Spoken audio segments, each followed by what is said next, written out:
मोटा मोटा अमित शाह जी ने बताया है कि अगर कोई हिट एंड रन करके भागता है तो उसको 7 लाख जुर्माना और हिट एंड रन का मतलब बताइए। हिट एंड रन का मतलब जब आप कोई एक्सीडेंट करते हैं और मौका वारदात से भाग जाते हैं, इसको हिट एंड रन कहते हैं। यही हिट एंड रन का मामला होता है। तो उन्होंने इसमें प्रावधान किया है कि 10 साल की सजा, जब दोषित हो जाएगा ड्राइवर तो उसको 10 साल की सजा और 7 लाख रुपए तक का जुर्माना अदा करना पड़ेगा।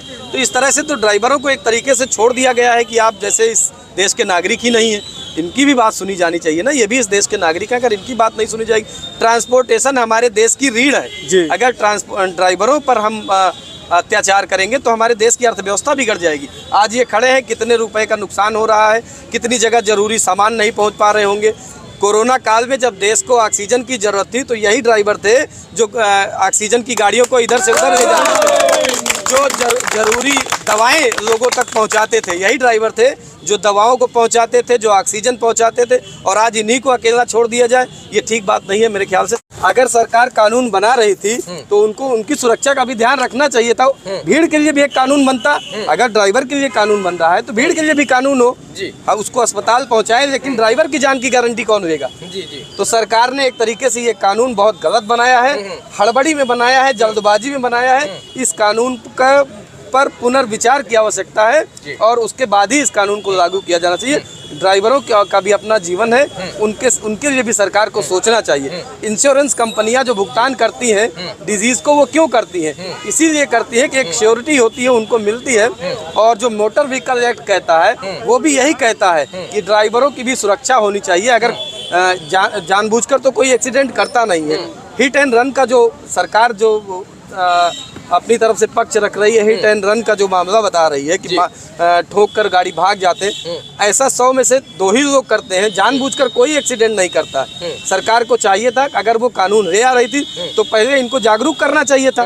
ड्राइवर्स को उस कानून के बारे में बताते, मोटर मालिक को बताते, अपने रोडवेज के कर्मचारियों को बताते, उसके बाद ये कानून लागू करते। मुझे लगता है सरकार जल्दबाजी में ये कानून लेकर आई है। इस कानून का विरोध होना चाहिए। इस कानून पर सरकार को पुनर्विचार और समीक्षा की आवश्यकता है। सर, ये जो ट्रक ड्राइवर, बस ड्राइवर और जो सरकार है उसके जो नियम और कानून है, इसके दायरे में जो यात्री आके यहाँ परेशान हो रहे हैं, आखिर यात्रियों का क्या दोष है जो यहाँ पर अफरा तफरी का माहौल है? कुछ बच्चों से बात की, उन्होंने कहा हमें पेपर देने जाना है और नहीं देने जा पा रहे हैं, तो उनका क्या दोष है सर?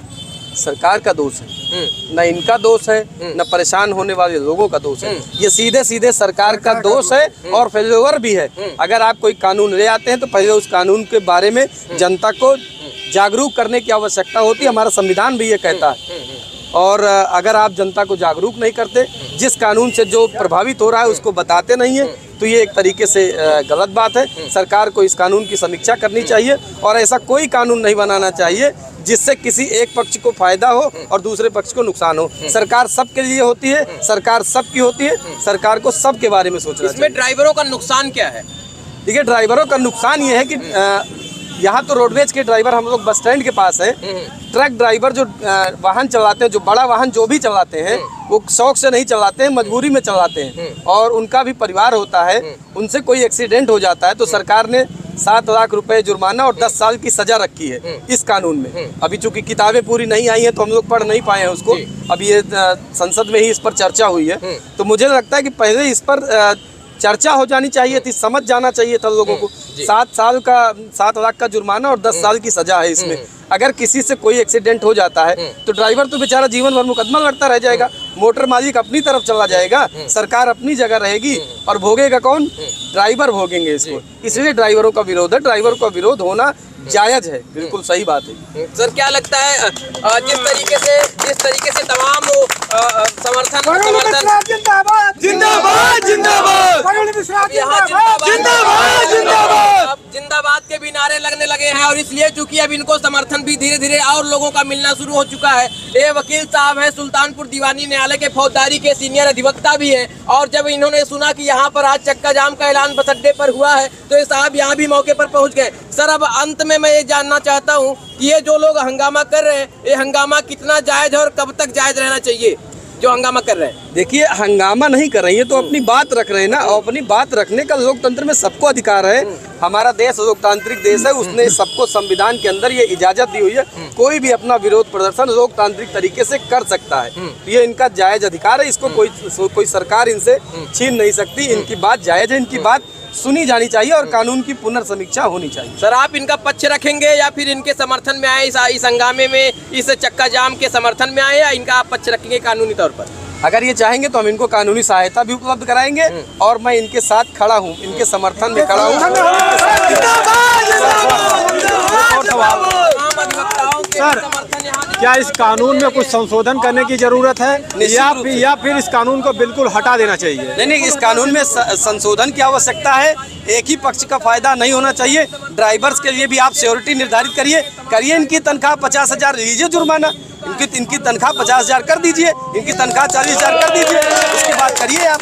देखिए, क्योंकि जो ड्राइवरों के जो मन में एक डर है, उनका यही है कि जब हमसे कभी गलती से एक्सीडेंट हो जाता है तो लोग हमें जान से मार देते हैं, गाड़ियों को आग लगा देते हैं। जब तक प्रशासन वहाँ आती है तब तक हमारी जान चली जाती है, उसी को बचाने के चक्कर में हम भागते हैं। सबसे मेन मकसद मुद्दा इनका यही है कि हमारे लिए क्या बना है। बिल्कुल सही है, ये तो इनके खिलाफ भी कानून है ना, पूरी तरह से इनके खिलाफ कानून है और इस कानून को मुझे लगता है कि सरकार को वापस लेना चाहिए, इनकी बात सुनी जानी चाहिए। सर, इस कानून के बारे में बहुत से ऐसे ड्राइवर हैं जिनको कुछ पता ही नहीं है। संक्षेप में क्या आप बता सकते हैं थोड़ा से?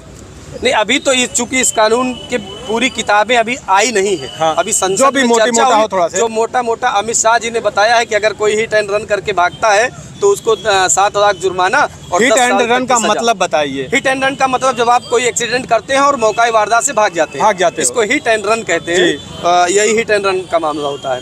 तो उन्होंने इसमें प्रावधान किया है कि 10 साल की सजा, जब दोषी हो जाएगा ड्राइवर तो उसको 10 साल की सजा और 7 लाख रुपए तक का जुर्माना अदा करना पड़ेगा। तो इस तरह से तो ड्राइवरों को एक तरीके से छोड़ दिया गया है कि आप जैसे इस देश के नागरिक ही नहीं हैं, इनकी भी बात सुनी जानी चाहिए ना। ये भी इस देश के नागरिक हैं, अगर इनकी बात नहीं सुनी जाएगी। ट्रांसपोर्टेशन हमारे देश की रीढ़ है, अगर ड्राइवरों पर हम अत्याचार करेंगे तो हमारे देश की अर्थव्यवस्था बिगड़ जाएगी। आज ये खड़े हैं, कितने रुपए का नुकसान हो रहा है, कितनी जगह जरूरी सामान नहीं पहुंच पा रहे होंगे। कोरोना काल में जब देश को ऑक्सीजन की जरूरत थी तो यही ड्राइवर थे जो ऑक्सीजन की गाड़ियों को इधर से उधर ले जाते, जो जरूरी दवाएं लोगों तक पहुंचाते थे, यही ड्राइवर थे जो दवाओं को पहुंचाते थे, जो ऑक्सीजन पहुंचाते थे। और आज इन्हीं को अकेला छोड़ दिया जाए, ये ठीक बात नहीं है। मेरे ख्याल से सरकार को इस पर समीक्षा करनी। अभी ड्राइवरों का साफ कहना है कि अगर ये कानून नहीं हटाया गया तो हम गाड़ी नहीं चलाएंगे, भले हमारे बीवी बच्चे मर जाए खाने के लिए, लेकिन इस कानून के खिलाफ हम चक्का जाम करेंगे और गाड़ी ऐसे खड़ा कर देंगे। जब तक ये कानून नहीं हटाया जाएगा हम गाड़ी यहाँ से नहीं हटाएंगे। आप ड्राइवर हैं? नहीं जी, मोटर मालिक हैं। अगर आप ड्राइवर मोटर मालिक हैं? ड्राइवर कितने लोग हैं? जिंदाबाद मोटर मालिक हम लोग। ड्राइवर बताइए, ड्राइवर कौन कौन है? रुक जाइए थोड़ा से, ड्राइवर कौन है? जी सर, हम ड्राइवर। ये जो कानून आया है अभी क्या करेंगे आप? गाड़ी चलाएंगे? हम लोग गाड़ी बिल्कुल नहीं चलाएंगे सर, हम लोग घर जा रहे हैं, गाड़ी नहीं चलाएंगे सर। ईटा गारा कर पानी कर लेंगे लेकिन गाड़ी नहीं चलाएंगे। क्यों, आखिर इस कानून से इतना डर क्यों रहे हैं आप? अरे पर हमारे पास 10,000 है नहीं तो 10 लाख कहाँ ले आकर। अगर इस तरीके से तो फिर सभी को रोक देना चाहिए गाड़ी। जो छोटी गाड़ियां उनके लिए भी देखा है, सब रुक गए सर, कोई गाड़ी नहीं चलाएगा, ड्राइवर सब घर जा रहे हैं। लेकिन पर अभी कोई गाड़ी टक्कर होती बड़ी ही गाड़ी का ज्यादा गलती निकालते हैं। अगर ट्रक छोटी गाड़ी से हुआ ट्रक का देंगे, 2 चक्के को हुआ तो फिर भी उसी का देंगे। चाहे पीछे पे आकर मार दे, चाहे बगल पे, और ट्रक वाले की गलती रहती है। आप भी ड्राइवर हैं? जी। क्या करेंगे अभी? जा रहे हैं, घर जा रहे हैं साहब। हाँ, हम मोटर मालिक हैं सर। कह दीजिए हम घर जा रहे हैं। मोटर मालिक हैं हम लोग, घर जा रहे हैं। भैया नहीं चलाएंगे, घर जा रहे हैं। घर जा रहे हैं। देखिए, साफ कहना है ड्राइवरों का कि अगर ये कानून लागू हुआ तो हम ड्राइविंग नहीं करेंगे, गाड़ी नहीं चलाएंगे। और आपको पता है कि अगर ये ट्रकें नहीं चली और ड्राइवर नहीं चलाएंगे तो अर्थव्यवस्था पर कितना बुरा असर पड़ सकता है हमारे देश के। घर जा रहे हैं भैया। घर जाएंगे? चाचा फिर बचवा जो का खाई है? अरे सब किसानी कह के खाई हैं, खेती बाड़ी करी है। काफी डरे हुए ड्राइवर की 10 साल कौन जेल में जाएगा और 5 लाख रुपए जुर्माना कौन देगा? पगार कितनी होगी आप लोगों की? 5,000। 5,000 जी। 5,000 महीने पे जो कमाता वो 5 लाख कहाँ देगा और 10 साल जाके जेल में बैठेगा? ड्राइवर गाड़ी नहीं चलाएंगे तो हम लोग घर चले जा रहे हैं, गाड़ी खड़ी है। नहीं चलाएंगे। चाय की दुकान करने जा रहे हैं सर। चाय की दुकान? और क्या? देखिए, रोजगार, स्वरोजगार है ये। मोदी जी भी कहते हैं चाय बेचते थे, अब ये ड्राइवर भी चाय बेचेंगे। नहीं चलाएंगे? हम नहीं चलाएंगे। हाँ भैया, हम यहाँ दुकान पे काम करते हैं। हाँ। छोड़ दिए छोड़ दिए। देखिए ये महाराज अभी से छोड़ दिए। आइए हम आपको दिखा देते हैं, यहाँ पे जितने भी ट्रक है सब खड़े कर दिए गए हैं इस कानून के खिलाफ कि अगर ये कानून नहीं हटाया गया तो हम बस ट्रक हम नहीं चलाएंगे।